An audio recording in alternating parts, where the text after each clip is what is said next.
ماضی 6 سال پہلے۔ میم آپ کو فکر کرنے کی ضرورت نہیں، سب کچھ ہمارے کنٹرول میں ہے۔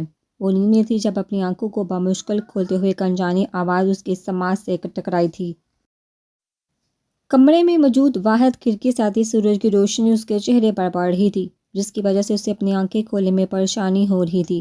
اوپر سے سر میں اٹھتی شدید درد کی لہر سے اس کے منہ سے کراسی نکلی تھی۔ ٹھیک ہے، کوئی غلطی ہونی بھی نہیں چاہیے، ورنہ تم لوگ اپنا انجام جانتے ہی ہو۔ بھاری مردانہ آواز کے ساتھ آتی اس جانی پہچانی آواز پر حفصہ نے جھٹ سے اپنی آنکھیں کھولی، اٹھ کر بیٹھنے کی کوشش کرنے لگی، مگر اس کا جسم اس وقت اس کا ساتھ نہیں دے رہا تھا۔ تکلیف کی وجہ سے اس کے منہ سے سسکی سی نکلی تھی۔ اس کی سسکی کی آواز نے اس کے کمرے میں موجود لوگوں کی توجہ اپنی جانب کھینچی تھی۔ آخرکار پورے 2 دن اور 5 گھنٹے بعد تمہیں ہوش آ ہی گیا۔ اس جانی پہچانی آواز نے جب اس سے مخاطب کیا تو اس بار حفصہ نے گردن موڑ کر اس آواز کی جانب دیکھا تو سامنے کھڑے وجود پر نظر پڑتے ہی اس کی آنکھیں کھلی کی کھلی رہ گئی تھی۔ کیا ہوا؟ حیران ہو گئی مجھے جہاں دیکھ کر؟ وہ چہرے پر طنزیہ مسکراہٹ لیے اس کی جانب بڑھی اور اپنے قریب کھڑے اس شخص کو باہر جانے کا اشارہ کیا تھا۔ تمہیں مجھے یہاں دیکھ کر حیران نہیں ہونا چاہیے، بلکہ یہ دیکھ کر ہونا چاہیے کہ اس وقت تم کہاں اور کتنے دن سے موجود ہو۔ وہ اپنی بات کہتی اس کے بیڈ کے قریب رکھی چیئر پر بیٹھی تھی۔ حفصہ جو حیرانی سے اسے دیکھ رہی تھی، رباب کی بات پر پہلی بار اس نے اپنے آس پاس غور کیا۔ وہ اس وقت انجان روم میں بیڈ پر بیٹھی ہوئی تھی۔ یہ جگہ اس کے لیے بالکل نئی تھی۔ اپنے آس پاس کی جگہ کا جائزہ لیتے وقت اچانک اس کے ذہن میں جماکا سا ہوا تھا۔ اسے اچھی طرح یاد تھا کہ وہ اپنے گھر سے یونی کے لیے نکلی تھی، پر راستے میں کوئی اچانک اس کے سامنے آیا اور اس کے بعد کیا ہوا اسے کچھ معلوم نہیں تھا۔ اسے یکدم کچھ بہت غلط ہونے کا احساس ہوا تھا۔ میں کہاں ہوں؟ مجھے گھر جانا ہے۔ وہ اپنے اوپر سے بلینکٹ ہٹاتی بیڈ سے اٹھنے کی کوشش کرنے لگی مگر اپنے گھومتے سر کو تھام کر وہ پھر سے بیڈ پر بیٹھ گئی تھی۔ چلی جانا گھر، ویسے مجھے نہیں لگتا کہ تمہارے گھر والے تمہیں اب گھر میں داخل بھی ہونے دیں گے۔ وہ چہرے پر ایک عجیب سی مسکراہٹ لیے اس کی طرف دیکھ رہی تھی۔ اس وقت اس کا چہرہ ایسا تھا جیسے اس نے کوئی بہت ہی قیمتی چیز کو حاصل کر لیا ہو۔ کیا مطلب؟ تم ایسا کیوں کہہ رہی ہو؟ اور میں کہاں ہوں؟ تم یہاں کیوں ہو؟ یہ سب ہو کیا رہا ہے؟ وہ اپنے من میں چلتے سوال ایک ساتھ پوچھی تھی۔ اس کی کچھ بھی سمجھ میں نہیں آ رہا تھا وہ یہاں کیوں تھی، اور رباب کی یہاں موجودگی سب کچھ اس کی سمجھ سے باہر تھا۔ تم پچھلے 2 دن سے یہاں میری قید میں ہو، تم اس لیے یہاں ہو کیونکہ میں ایسا چاہتی تھی۔ اس بار وہ اپنی جگہ سے کھڑی ہو کر اس کے سامنے کھڑی ہوئی، جو حیرانگی سے اس کو دیکھ رہی تھی۔ تم نے ایسا کیوں کیا؟ ہر کیا چاہتی ہو تم مجھ سے؟ 2 دن سے وہ جہاں تھی اس کے گھر میں کیا حال ہو رہا ہوگا، سب اس کی غیر موجودگی کے بارے میں یقیناً غلط ہی سوچ رہے ہوں گے۔ یہ سب سوچ کر حفصہ کو اپنے جسم سے جان نکلتی ہوئی محسوس ہوئی تھی۔ وہ اسفند کی وجہ سے رباب کو جانتی تھی، اور جہاں تک اس کو یاد تھا اس نے تو کبھی رباب سے سخت آواز میں بات تک نہیں کی تھی، تو پھر وہ اس کے ساتھ ایسا کیوں کر رہی تھی وہ سمجھ نہیں پائی تھی۔ تم نے میرے اور اسفند کے بیچ میں آنے کی غلطی کی حفصہ ابراہیم خان۔ اسفند صرف میرا ہے، میں ہم دونوں کے درمیان کسی کو بھی نہیں آنے دوں گی۔ اس نے ساتھی سے حفصہ کی باہوں کو اپنی مٹھی میں جگڑا تھا، جس سے اس کے منہ سے ہلکی سی چیخ نکلی تھی۔ چھوڑ مجھے رباب، درد ہو رہا ہے۔ وہ اس کی پکڑ سے اپنے بال آزاد کرنے کی کوشش کرنے لگی مگر اس نے اپنی پکڑ سخت ہی کی ہوئی تھی۔ یہ درد تو اس درد کے آگے کچھ بھی نہیں حفصہ ابراہیم، جو درد میں تمہیں اور اسفند کو ساتھ دے کر محسوس کرتی تھی۔ جانتی ہو مجھے جہاں درد ہوتا تھا یہاں۔ وہ اپنے دل کی طرف اشارہ کرتے ہی بولی۔ اس وقت اس کی آنکھوں میں ایک جنون سا سوار تھا جس سے حفصہ کو خوف سا محسوس ہوا تھا۔ میں نے تمہیں کوئی درد نہیں دیا اور نہ میں تمہارے درمیان آئی رباب، کیونکہ اسفند مجھ سے محبت کرتے ہیں۔ وہ اپنی تکلیف کو ضبط کرتی بمشکل بول پائی تھی۔ درد کی وجہ سے آنکھ سے آنسو نکل کر اس کے بالوں میں جذب ہو گئے تھے۔ اگر تم ہمارے درمیان نہ آتی تو اسفند صرف میرا ہوتا، صرف مجھ سے محبت کرتا، مگر تم نے سب خراب کر دیا۔ لیکن اب میں وہ سب ٹھیک کر لوں گی جو تمہاری وجہ سے خراب ہوا ہے۔ تمہیں ہماری زندگی سے واپس جانا ہوگا۔ وہ بے دردی سے اس کے بال چھوڑتی ہوئی اسے سے دور ہوئی تھی۔ اگر تمہیں لگتا ہے کہ یہ سب کر کے تم اسفند کو حاصل کر لو گی تو یہ تمہاری بہت بڑی غلط فہمی ہے رباب، ایسا ہرگز نہیں ہوگا۔ اسفند کبھی تم سے محبت نہیں کریں گے۔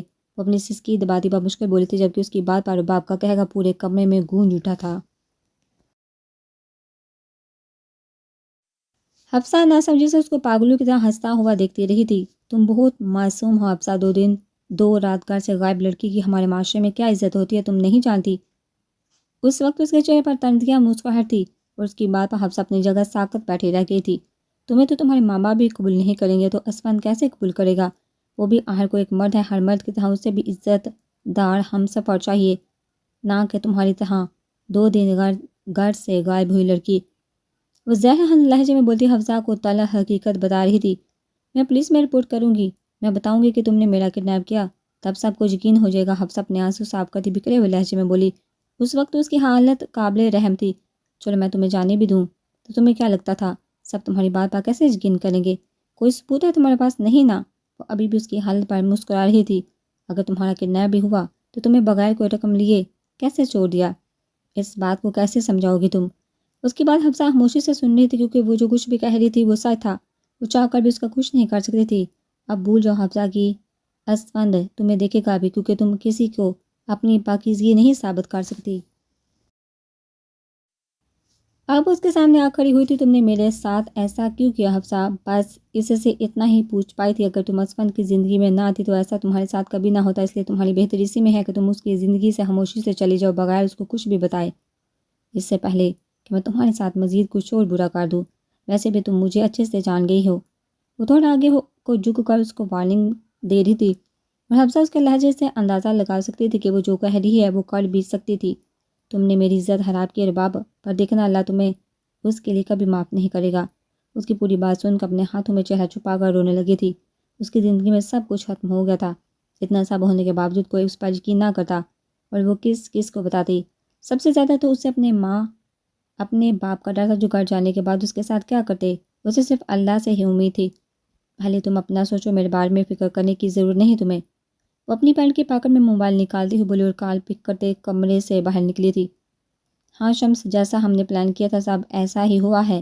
میرا کام تو ہو گیا ہے، میرے آدمی اس کو وہیں چھوڑ دیں گے جہاں سے اسے اٹھایا تھا۔ اب تمہیں اپنا کام خود کرنا ہوگا۔ فون پر بات کرتی کمرے سے نکل گئی تھی۔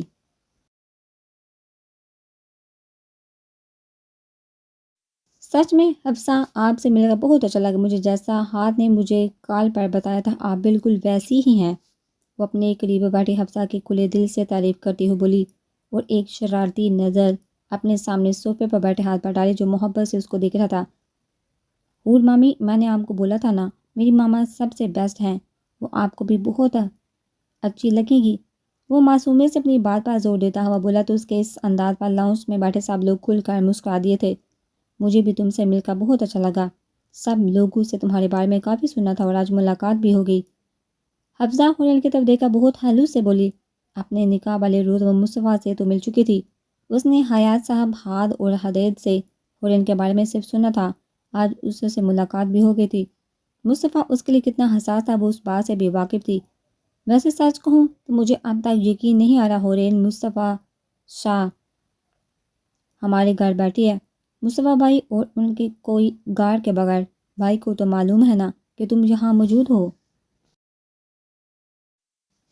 حدید کی آواز پر اس بار سب اس کی جانب متوجہ ہوئے جو تفتیش بڑی نظروں سے اس کو ایسے دیکھ رہا تھا جیسے وہ کوئی گناہ کر کے آئے ہو۔ سب مصطفیٰ کی عادت کو اچھی طرح سے جانتے تھے، اس لیے سب کے لیے یہ یقین کرنا مشکل تھا کہ وہ یہاں کے لیے آئے ہے، جبکہ اس کی واپا ہورین بے چینی سے پہلو بدلا تھا۔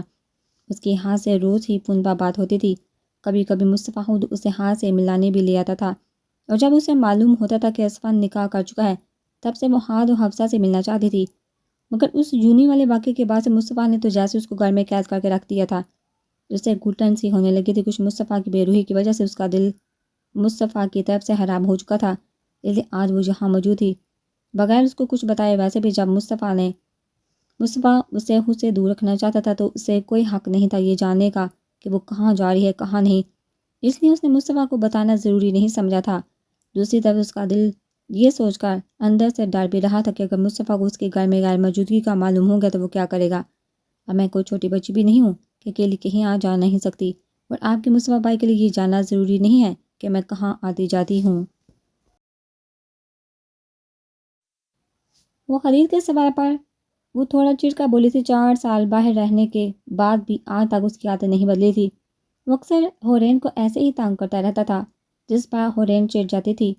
اتنے وقت بعد مل رہا ہوں تم سے ہورین، لیکن تم آج بھی بچی ہی ہو، اور دوسرا یہ کہ میرا بھائی تمہارا شوہر لگتا ہے، اس لیے ان کا پورا حق ہے یہ جاننے کا کہ آپ کہاں آتی جاتی ہیں۔ وہ ایک آبرو اچکا کر اس کو جتانے والے انداز میں بولا۔ اس بار ہورین صرف منہ بنا کر رہ گئی تھی۔ اسفند اور مصطفیٰ کی گہری دوستی کی وجہ سے حدید مصطفیٰ کو بھی اپنے وائیوں کی طرح سمجھتا تھا۔ رباب کی وجہ سے اس کی محبت و حلوس میں کوئی کمی نہیں آئی تھی۔ بس کرو حدید ہورین، جہاں ہم لوگوں سے ملنے آئے ہیں اور تم نے بچی کو اپنے سوالوں سے پریشان کر دیا، اب ایک اور لفظ منہ سے نہ نکلے تمہارے۔ کب سے خاموشی سے حدید کے سوالات کو سنتے حیا صاحب اس پر غصہ ہوئے اور ایک نظر ہورین کی جانب دیکھا جو اب مسکرا کر ان کی طرف دیکھ رہی تھی۔ حدید بالکل صحیح کہہ رہا ہے ڈیڈ، ہورین کو ایسے بغیر کسی کو بتائے یہاں نہیں آنا چاہیے تھا۔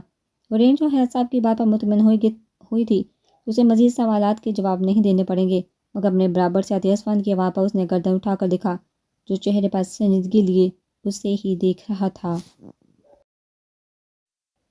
بھائی میں تو صرف آپ سب سے ملنے آئے تھے، اگر آپ کو بھی میرا یہاں آنا اچھا نہیں لگا تو میں یہاں سے چلی جاتی ہوں۔ وہ اپنی جگہ سے کھڑی ہوتی ہوئی نرم آواز میں بولی۔ اس کی بات پر حفصہ اور ہاتھ نے بہت افسوس سے اسے دیکھا تھا۔ یہ گھر جتنا ہم سب کا ہے اتنا ہی تمہارا بھی ہے اور مگر جب مصطفیٰ کو یہ معلوم ہوگا کہ تم گھر پر موجود نہیں ہو تو اس کی کیا حالت ہوگی؟ یہ بات ہم سب اچھی طرح سے جانتے ہیں۔ اس کی آنکھوں میں آنسو دیکھ کر اسفند بہت نرمی سے اسے سمجھا رہا تھا۔ وہ خود کو اپنی چھوٹی بہن کی طرح سمجھتا تھا، اس لیے نہیں چاہتا تھا کہ اس کی بے وقوفی کی وجہ سے مصطفیٰ اس پر غصہ ہو، تو ہونے دے انہیں پریشان، وہ اسی کے لائق ہیں۔ وہ بے دردی سے اپنے آنسو صاف کرتی ہوئی بولی تھی۔ اس کی آنکھوں میں آنسو دیکھ کر وہاں موجود سبھی افراد کو اس پر بہت دکھ ہوا تھا۔ تمہاری اطلاع کے لیے بتا دوں کہ وہ اس وقت تمہارے لیے پریشان نہیں ہو رہا، کیونکہ میں نے تمہاری یہاں موجودگی کا بتا چکا ہوں۔ وہ اپنی بات ختم کرتا سنگل صوفے پر بیٹھا اور ایک نظر حفصہ کی طرف دیکھا جو اس وقت 2 سیٹر صوفے پر حدید و ہاتھ کے پاس بیٹھی ہوئی تھی۔ اس کا حدید کے یوں اتنا قریب بیٹھا دیکھا اس نے ساتھی سے اپنی مٹھی بینچی تھی۔ اٹھ جاؤ، جا کر فریش ہو کر آؤ، میں تمہیں واپس چھوڑ کر آتا ہوں۔ 1-2 دن میں تمہیں خود لینے آؤں گا اور تم آئندہ ایسی حرکت مت کرنا۔ وہ اپنی کیفیت پر قابو پاتا روبدار آواز میں ہورین سے مخاطب ہوا تھا۔ وہ مصطفیٰ اور ہورین کے درمیان چل رہی پریشانی سے اچھی طرح سے واقف تھا۔ مصطفیٰ اس سے کچھ نہیں چھپاتا تھا اور وہ حور کی حالت کو بھی سمجھتا تھا۔ وہ خود بھی یہی چاہتا تھا کہ ان دونوں کے درمیان سب ٹھیک ہو جائے، اس لیے وہ نہیں چاہتا تھا کہ حور اپنی غلطی کی وجہ سے خود کے اور مصطفیٰ کے درمیان فاصلہ قائم کر لے۔ آپ بہت برے ہیں اسفند بھائی، میں آپ سے کبھی بات نہیں کروں گی۔ اسفند کی بات اور سخت لہجے کو محسوس کر کے ہورین روتی ہی اوپر کی جانب جاتی سیڑھیوں کی طرف بڑھی تھی۔ چو حفصہ بیٹی، اس کو چپ کروا لاؤ، کیونکہ اب ہم میں سے کوئی بھی اسے چپ نہیں کروا سکتا۔ اس کو وہاں سے جاتا دیکھ حیا صاحب خاموش بیٹھی حفصہ سے مخاطب ہوئے۔ ان کی بات سن کر حفصہ اپنی جگہ سے اٹھی اور سیڑھیوں کی جانب بڑھ گئی تھی، جبکہ دور تک اس نے اپنی پشت پر کسی کی نگاہوں کی تپش کو محسوس کیا تھا۔ ہورین کو یہاں بلا کر لاؤ فوراً، وہ غصے میں اپنا کوٹ اتار کر صوفے پر پھینکتا ہوا گرایا تھا۔ اس کے غصے سے بڑی آواز، اس کے تیور دیکھ کر اس کا ملازم اپنی جگہ کام کر رہ گیا تھا۔ مصطفیٰ کے گھر اتنے وقت سے کام کرنے کے باوجود بھی وہ اس کے غصے کے عادی نہیں ہوئے تھے۔ شاہ جی حور بی اپنے کمرے میں نہیں، وہ بیچارے ڈرتے ڈرتے نظر جھکا اسے ایسے بتا رہے تھے جیسے اس میں اس کی غلطی ہو، جبکہ اپنے ملازم کی بات سن کر مصطفیٰ کے ماتھے پر بلوں میں مزید اضافہ ہوا تھا۔ کیا مطلب ہے اپنے کمرے میں موجود نہیں ہے تو کہاں ہے؟ وہ ساتھ تیوری لیے اپنے ملازم کی طرف دیکھتا اس کی جان نکال رہا تھا۔ شاہ جی وہ لان میں پل کی سائڈ ہے۔ اس کے ملازم نے اپنے ماتھے پر پسینے کو صاف کر کے اپنی بات جیسے ہی ختم کی وہ اتنی ہی تیزی سے گھر کے پیچھے کی جانب مڑا تھا۔ اس وقت وہ شدید غصے میں تھا، تو صرف ہورین کی آج کی حرکت کی وجہ سے۔ اس نے آج خود پر اور غصے پر کس طرح ضبط کیا تھا یہ وہی جانتا تھا، ورنہ اس کا بس نہیں چل رہا تھا وہ اسفند کے گھر سے اسے خود لے کر آ جاتا، مگر اسفند نے اسے ایسا کرنے سے منع کر دیا تھا۔ ایسا نہیں تھا وہ اس کے وہاں جانے سے غصہ تھا، بلکہ اسے غصہ اس بات سے تھا وہ اس کو بغیر بتائی گئی تھی۔ دوسرا، آج اس کا باڈی گارڈ بھی ڈیوٹی پر نہیں تھا۔ اگر اسفند اسے ہورین کی اپنے گھر میں موجودگی کا نہ بتاتا تو نہ جانے وہ کیا کر بیٹھتا۔ وہ تیز قدم اٹھاتا لان میں آ رکا اور ایک نظر پورے لان میں دوڑائی تھی۔ رات کے وقت لائٹ کی روشنی میں پورا لان جگمگا رہا تھا۔ اس کی نظر ہورین کو تلاش کر رہی تھی۔ جب وہ اس کو لان کے دوسری سائڈ پر موجود سوئمنگ کے قریب بیٹھی کسی گہری سوچ میں لگی تھی، وہ اسے اپنی جگہ کھڑا کتنی ہی دیر دیکھتا ہے۔ ہورین کو احساس بھی نہیں ہوا اس کی گہری نظروں کی تپش کا اثر ہوا تو وہ ادھر ادھر دیکھنے لگی۔ جب اس کی نظر تھوڑے فاصلے پر کھڑے مصطفیٰ پڑی جو شعلہ بار نظروں سے کھڑا اس کو گھورا تھا، ہورین گھبرا کر اپنی جگہ سے کھڑی ہوئی، اس میں ہمت نہیں ہوئی تھی ایک بھی قدم آگے بڑھانے کی۔ اس کو کھڑا ہوتا دیکھ مصطفیٰ بڑی قدم اٹھاتا اس کی طرف بڑھنے لگا۔ ہورین اس کو اپنے قریب آتا دیکھ بے دردی سے اپنے ہونٹ چبانے لگی، کیونکہ وہ اس کی آنکھوں اور انداز سے اس کے شدید غصے میں ہونے کا پتہ لگا چکی تھی۔ کس کی اجازت سے تم وہاں گئی تھی؟ آہستہ سے اس کی جانب قدم اٹھاتا وہ سخت نظروں سے اسے گھورتا استفسار کر رہا تھا۔ اس کی تنی ہوئی رگیں واضح طور پر نظر آ رہی تھی، جو ہورین کے لیے اچھی خبر نہیں تھی۔ میں کچھ پوچھا ہوں تم سے، کس کی اجازت سے تم وہاں گئی تھی؟ یہاں تک کہ تم نے مجھے بتانا بھی ضروری نہیں سمجھا۔ اس کی خاموشی پر اس بار وہ ڈرا اور مزید اس کے قریب بڑھا۔ اس کے اپنے قریب بڑھتے قدم پر ہورین اپنے قدم پیچھے کی جانب بڑھا رہی تھی۔ کیوں بتاؤ آپ کو، جب آپ مجھ سے دور رہنا چاہتے ہیں تو مجھے اب آپ کی اجازت کی ضرورت نہیں ہے۔ وہ اپنے دوپٹے کو سختی سے پکڑتی مضبوط لہجے میں بولی۔ اس وقت وہ خود کو اس کے سامنے کمزور ظاہر نہیں کرنا چاہتی تھی، جبکہ اس کی صورت آنکھیں دیکھ کر اس کا دل اندر سے بری طرح سے ڈرا ہوا تھا۔ میں نے تمہیں خود سے دور رہنے کا بولا ہے، مگر اس کا یہ ہرگز مطلب نہیں کہ تم میری اجازت کے بغیر کہیں بھی چلی جاؤ۔ اس کے چہرے پر نظر جمائے ہوئے اس کے قریب بڑھ رہا تھا۔ اور اب تم بتاؤ، تمہیں اس غلطی کی کیا سزا ملنی چاہیے؟ مصطفیٰ کی بابا ہونے نے ایک نظر گردن موڑ کر دیکھا۔ وہ پول کے بہت قریب آ چکی تھی۔ اس کا ایک قدم اور وہ اس کے اندر تھی۔ دیکھیں آپ اس طرح ہر بار میرے ساتھ زبردستی نہیں کر۔ اس سے پہلے وہ اپنا جملہ مکمل کرتی وہ دہانی میں پیچھے ہوئی اور چپا کی آواز سے وہ سیدھا سوئمنگ پول میں گری تھی۔ وہ پانی سے نکلنے کے لیے ہاتھ پاؤں زور سے چلا رہی تھی، مگر سوائے اسے سوئمنگ نہیں آتی تھی۔ مصطفیٰ یوں ہی اپنی پینٹ کی پاکٹ میں ہاتھ پھنسائے اسے پانی میں تڑپتا ہوا دکھ رہا تھا۔ یہ جان کر کہ وہ گھر میں موجود نہیں تھی، اس کی کیا حالت ہوئی ہوگی، وہ اس کو کھڑا اس چیز کا احساس دلا رہا تھا۔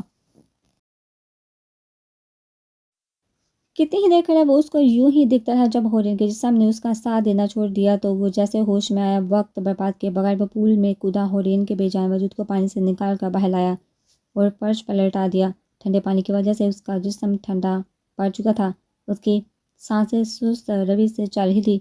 اس کی یہ حالت دیکھ کر مصطفیٰ کو بھی اپنے جسم سے جان نکلتی ہوئی محسوس ہو رہی تھی۔ اسے خود پر بھی غصہ آ رہا تھا، جو ہورین کی حرکت کی وجہ سے اسے سزا دینا چاہتا تھا۔ ہورین آنکھیں کھولو ہورین، اس کے گال تھپتھپاتے اسے ہوش میں لانے کی کوشش کرنے لگا۔ اس کے چہرے پر آئے بالوں کو پیچھے کیے تھے۔ ہور پلیز آنکھیں کھولو، میں آئندہ ایسا نہیں کروں گا۔ وہ تڑپ کے اسے پکار رہا تھا۔ اس کی آواز میں کپ کپاہٹ صاف واضح محسوس ہو رہی تھی۔ اگر ہور اس وقت ہوش میں ہوتی تو اس کی اپنے لیے بے چینی دیکھا خوشی سے جم اٹھتی۔ ہور میری جان پلیز میرے ساتھ ایسا مت کرو، آنکھیں کھولو۔ اپنے دونوں ہاتھوں سے اس کے پیٹ پر دباؤ ڈالتا اس کے پیٹ سے پانی نکالنے کی کوشش کرنے لگا، مگر کوئی اثر نہیں ہوا تھا۔ میں آئندہ تمہیں خود سے دور نہیں کروں گا، پلیز اب تو آنکھیں کھولو۔ اس کے رخسار کو تھپ تھپاتا اس کی ناک کو بند کر کے اس کے ٹھنڈ سے بڑھتے نیلے ہونٹوں پر جھکا اور اسے مصنوعی سانس دینے لگا۔ ایک بار نہیں جانے کتنی بار وہ یہ عمل دہرانے لگا۔ اس کے چہرے پر جھکا اسے اپنے سانسیں دے رہا تھا۔ اس کے عمل میں اتنی شدت تھی کہ ہورین نے بری طرح سے کھانستے ہوئے اپنی آنکھیں کھولی۔ پہلے تو اس کی کچھ سمجھ میں نہیں آیا، پھر خود پر جھکے مصطفیٰ کو دیکھ کر اسے ساری بات سمجھ آ گئی تھی۔ اسے ہوش میں آتے دیکھ مصطفیٰ نے شکر کا سانس لیا اور اپنے چہرے پر ہاتھ پھیرتا سیدھا ہوا تھا۔ تم نے تو آج میری جان ہی نکال دی تھی ہور۔ وہ ابھی بھی ایسے ہی فرش پر لیٹی ہوئی تھی جب وہ اس کے چہرے کو اپنے ہاتھ سے تھامے انگوٹھے سے اس کے ہونٹ کو سہلاتے ہوئے کہنے لگا۔ اس وقت اس کے انداز میں شدت تھی جسے ہور اپنے غصے میں جان نہ سکی تھی۔ اگر آج تمہیں کچھ ہو جاتا تو وہ اپنی بات ادھوری چھوڑتا اس کے چہرے پر جھکا اور اس کی ٹھنڈی پیشانی پر اپنے گرم لبوں کا لمس چھوڑ کر اپنی پیشانی اس کی پیشانی سے ٹکا دیا۔ اس کے دہکتے لبوں کا لمس محسوس کر کے ہورین کی آنکھ سے آنسو گیرا اس کے گیلے بال میں جذب ہوا۔ اچھا ہی تھا نا، اگر میں مر جاتی تو آپ کی ساری مشکل آسان ہو جاتی۔ وہ جھٹکے سے اس کا ہاتھ میں چہرے سے ہٹاتی ہوئی اٹھ بیٹھی۔ ہورین مصطفیٰ کی گرجدار آواز اس کے سماعت سے ٹکرائی تو اسے کچھ غلط ہونے کا احساس ہوا۔ اس سے پہلے کہ وہ کچھ سمجھ پاتی، مصطفیٰ کے مضبوط ہاتھ اس کی گردن پر موجود تھے۔ آئندہ تمہارے منہ سے یہ لفظ نہ نکلے ورنہ تمہارے لیے اچھا نہیں ہوگا، سمجھی تم؟ اس کے لہجے میں اتنی شدت تھی کہ وہ بس اس کو دیکھ کر رہ گئی تھی۔ مصطفیٰ نے اس کی گردن کو آزاد کر کے اس کے نازک بھیگے وجود کو اپنے سینے سے لگا لیا تھا۔ اس کے جسم کی گرماہٹ سے ہورین کو ایک سکون سا مل رہا تھا۔ اپنی گردن پر اس کی سانسوں کی گرمائش سے ایک سنسنی سی اس کے پورے وجود میں دوڑ گئی تھی۔ وہ ایک جھٹکے میں خود کو اس کی پکڑ سے آزاد کرواتی وہاں سے تیزی سے بھاگی تھی۔ اسے لگ رہا تھا اگر وہ کچھ دیر وہ وہاں رکتی تو وہ اس سے ستم کر کے آگے پھر سے ہار جاتی، مگر اب وہ اس سے ہارنا نہیں جیتنا چاہتی تھی۔ بیڈ پر بے چینی سے کروٹ بدلتے ہوئے اس نے ایک نظر بیڈ سائڈ ٹیبل پر کی گھڑی میں وقت دیکھا جو اس وقت رات کا 1 بجا رہی تھی۔ ٹائم دیکھنے کے بعد اس نے گردن اٹھا کر صوفے کی جانب دیکھا، مگر ہر بار اب بھی اسے صوفہ خالی ہی نظر آیا۔ ایک عجیب سی بے چینی اس کے پورے بدن میں دوڑ گئی تھی۔ اس نے پھر سے کروٹ بدل کر سونے کی کوشش کی، مگر اس حالت میں اس کو نیند کہاں آنی تھی؟ پچھلے 2 گھنٹوں سے اس کا یہی حال تھا۔ ایک لمحے کے لیے بھی اس کو سکون نہیں تھا۔ اس کی اس بے سکونی کی وجہ حفصہ کے لاؤنج میں حدید کے ساتھ موجودگی تھی۔ وہ دونوں اس وقت وہاں بیٹھے کوئی مووی دیکھ رہے تھے، وہ جہاں اکیلا کمرے میں بے چینی سے کروٹیں بدل رہا تھا۔ اس رات کے بعد سے اس کا اور حفصہ کا سامنا کام ہی ہوتا تھا، اور رات کے وقت روم میں آتی جب وہ گہری نیند میں ہوتا، صبح اس کے اٹھنے سے پہلے روم سے چلی جاتی۔ پر اس دوران اس کی اور حدید کے بیچ کافی اچھی دوستی ہو گئی تھی، جو کم از کم اسفند کو بالکل بھی اچھی نہیں لگ رہی تھی۔ ان دونوں کو ساتھ دیکھ کر اسے ایک جلن کا احساس ہوا تھا۔ ایسا نہیں تھا کہ وہ اپنے بھائی سے غصہ تھا، بس اسے حفصہ کی حدید کے ساتھ نزدیکی پسند نہیں آ رہی تھی۔ وہ دونوں کو ایک ساتھ دیکھا اندر ہی اندر کھولتا رہتا تھا۔ ابھی بھی اس کا یہی حال ہو رہا تھا۔ تھوڑی دیر ایسے ہی لیٹا رہا۔ جب نیند نہیں آئی تو لائٹ آن کرتا جھٹکے سے اٹھ بیٹھا اور اپنے اندر کے غصے کو کم کرنے کے لیے اپنے چہرے پر ہاتھ پھیرنے لگا۔ ابھی سے بیٹھے کچھ ہی وقت گزرا تھا جب بیڈ روم کا دروازہ کھولتی حفصہ اندر داخل ہوئی تھی۔ وہ آہستہ سے قدم بڑھاتی اسفند کی خود پر زمین نزول سے بے خبر صوفے کی طرف جا رہی تھی، جب کمرے میں پھیلتی نائٹ بلب کی روشنی میں اس کی نظر بیڈ پر بیٹھے اسفند کے وجود پر پڑی تو اس کے قدم اپنی جگہ جم سے گئے تھے۔ وہ بیڈ پر بیٹھا اس سے ہی دیکھ رہا تھا۔ کمرے کی پھیلی ہلکی روشنی میں بھی وہ اسفند کے چہرے کے سرد تاثرات کو بخوبی دیکھ سکتی تھی۔ جانے کیوں حفصہ کو اپنا حل خوش کرتا محسوس ہوا۔ رات کے اس وقت تم کہاں سے آ رہی ہو؟ کمرے کی خاموشی میں اس کی باری گمبھیر آواز گونجی تھی۔ اسے معلوم تھا کہ وہ کہاں سے آ رہی ہے، لیکن پھر بھی اس نے پوچھنا ضروری سمجھا تھا۔ حفصہ جو اس کو نظر انداز کرتی صوفے پر لیٹنے کی تیاری کر رہی تھی، اسفند کے سرد لہجے پر وہ اپنی جگہ رکی اور اس کی جانب دیکھا، جو اب بیڈ سے اٹھ کر باری قدم اٹھاتا اس کے قریب آ رہا تھا۔ وہ میں حدید مووی دیکھ رہے تھے تو بس وقت کا پتہ نہیں چلا۔ اس کے انداز سے حفصہ کو اپنا حل خوش ہوتا ہوا محسوس ہوا۔ ویسے بھی اس دن کے بعد سے اس کے دل میں اسفند کے لیے ایک ڈر سا بیٹھ گیا تھا۔ اپنے شوہر کو کمرے میں اکیلا چھوڑ کر تم اس کے بھائی کے ساتھ بیٹھی ہوئی مووی دیکھ رہی تھی، کیا یہ ایک اچھی بیوی کے فرائض میں آتا ہے؟ اس وقت اس کا چہرہ کسی بھی قسم کے جذبات سے خالی تھا۔ اپنی گہری نیلی نظریں اس کے چہرے پر گاڑے وہ اس سے ایک ہاتھ کے فاصلے پر رکا تھا۔ تمہارے لیے یہ رشتہ تو صرف کاغذی ہے، تو اس میں افراز کی بات کیوں ہو رہی ہے؟ اپنے ہاتھوں کی انگلیوں کو موڑتی نظریں نیچے کیے اسے اس کی کہی بات یاد دلا رہی تھی، اس بات سے انجان کہ اس کی بات سے اسفند کے ماتھے پر پڑے بلوں میں اضافہ ہوا تھا۔ تمہیں کیا لگتا ہے اس دن کے بعد سے ہمارے درمیان کچھ بھی کاغذی رہ گیا ہے؟ وہ اپنا مضبوط ہاتھ اس کی کمر کے گرد ہلکا اسے اپنے قریب قدر سہل لہجے میں بولا تھا۔ حفصہ جو اس حملے کے لیے بالکل بھی تیار نہیں تھی، اسفند کی اس حرکت سے سیدھا اس کے سینے سے آ لگی اور ڈر کے اس کی طرف دیکھا جو سرد مہری سے اسے ہی تک رہا تھا۔ اسفند چھوڑو، مجھے نیند آ رہی ہے۔ اپنی کمر پر اس کا ہاتھ کا دباؤ بڑھتا دیکھ حفصہ کپاتے ہوئے لہجے میں بولی اور اپنا ہاتھ اس کے سینے پر رکھ اپنے اور اس کے درمیان فاصلہ قائم کرنا چاہا، مگر وہ اس کی کلائی تھام کر اس کی کمر کے پیچھے لگا چکا تھا۔ اب وہ مکمل اس کی گرفت میں تھی۔ مووی دیکھتے ہوئے تمہیں نیند نہیں آئی، یا میں یہ سمجھوں کہ تمہیں اپنے شوہر کی قربت پسند نہیں؟ وہ اپنی بات کہتا اس کے چہرے پر جھکا اس کی کلائی پہ اپنی پکڑ سہت کی تھی۔ اس وقت دونوں کے چہرے کے درمیان بال برابر کا فاصلہ تھا۔ اسفند پلیز میرا ہاتھ چھوڑی، مجھے درد ہو رہا ہے۔ حفصہ اس کی اتنی قربت سے گھبرا رہی تھی، اپنے ہونٹوں پر پڑتے اس کی گرم سانسوں سے اس کو اپنی جان ہوا ہوتی ہوئی محسوس ہو رہی تھی۔ درد ہو رہا ہے تو اسے برداشت کرو، ابھی تمہیں اور درد برداشت کرنے ہیں۔ وہ باقی کا فاصلہ ختم کرتا اس کے چہرے پر جھکا اس کے کان کے لو کو اپنے دانتوں میں لے کر دبایا تھا۔ تکلیف کی وجہ سے حفصہ کے منہ سے سسکی نکلی تھی۔ اس کے کان کے لو سے اب اس کے لب حفصہ کے گردن کا راستہ طے کر رہے تھے۔ جہاں اس کی گردن پر اپنا لمب چھوڑتا وہ پوری طرح اس کو اپنی گرفت میں لے چکا تھا۔ اس کے عمل میں اتنی شدت تھی کہ حفصہ کو اپنی ٹانگوں سے جان نکلتی ہوئی محسوس ہو رہی تھی۔ اس نے اپنے ایک آزاد ہاتھ سے ساتھی سے اسفند کے بازو کو پکڑا تھا، جبکہ اس کا دوسرا ہاتھ ابھی بھی اسفند کی گرفت میں اس کی کمر کے پیچھے تھا۔ اسفند یہ کیا کر رہے ہیں؟ چھوڑیے مجھے۔ اسے جب اپنے شانے سے شرٹ سرکتے ہوئے محسوس ہوئی تو حفصہ کی تو جیسے جان ہی نکل گئی تھی۔ یکدم آنکھوں کے سامنے اس رات والا منظر گھوم گیا تھا۔ اس نے اپنا ہاتھ اسفند کے سینے پر رکھ کر اسے دور کرنا چاہا تھا۔ اسفند جو اس پر جھکا خود کو سیراب کر رہا تھا، حفصہ کی مزاحمت پر اس کے ماتھے پر بال پڑ گئے تھے۔ وہ جھٹکے میں اسی سے دور ہوتا ساتھی سے اس کا منہ دبو چکا تھا۔ کل تک تو تم میری ایک نظر کے لیے ترس رہی تھی، تو آج یہ ڈرامے کیوں دکھا رہی ہو؟ اس کے منہ پر اپنی پکڑ صدقتا ہوا گڑایا اور ساتھ ہی اس کی کمر میں اپنی پکڑ صدقی تھی۔ اس کی اس قدر ساتھی سے حفصہ کی آنکھوں میں پانی بڑھایا تھا۔ میری توجہ چاہیے تھی نا تمہیں، تو اب میں تمہیں اپنی پوری توجہ دوں گا۔ اس کا منہ آزاد کرتا اس کے لبوں پر جھکتا حفصہ کی سسکی کو اس کے لبوں میں ہی دبا گیا تھا۔